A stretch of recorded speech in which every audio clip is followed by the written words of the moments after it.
कोल्हापूर महानगरपालिका हद्दीतील प्रभाग क्रमांक 10 मधील बेताळमाळ तालीम परिसर, राऊत गल्ली आणि आसपासच्या भागात गेल्या 6 ते 7 महिन्यांपासून नागरिकांना तीव्र पाणी टंचाईचा सामना करावा लागतोय।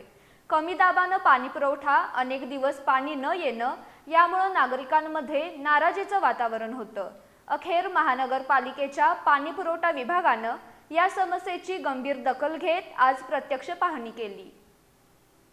कोल्हापूर महानगरपालिकेचे जल अभियंता हर्षनील घाटगे यांनी संबंधित अधिकारी, लोकप्रतिनिधी आणि स्थानिक नागरिकांसमवेत वेताळमाळ तालीम परिसराची सविस्तर पाहणी केली।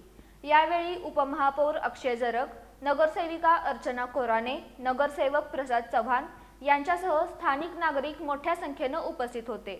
नागरिकांनी वारंवार कमी दाबानं होणारा पाणी पुरवठा, अनेक दिवस पाणी न येणं आणि त्यामुळे होत असलेल्या गैरसोयींबाबत अधिकाऱ्यांसमोर तीव्र नाराजी व्यक्त केली। लोकप्रतिनिधींनीही प्रशासनाकडे तातडीने उपाययोजना करण्याची मागणी केली। दरम्यान शिवसेनेचे जिल्हाप्रमुख सुजित चव्हाण यांनी जल अभियंत्यांनी लवकरच पाणी पुरवठा सुरळीत करण्यात येईल असं आश्वासन दिल्याची माहिती दिली।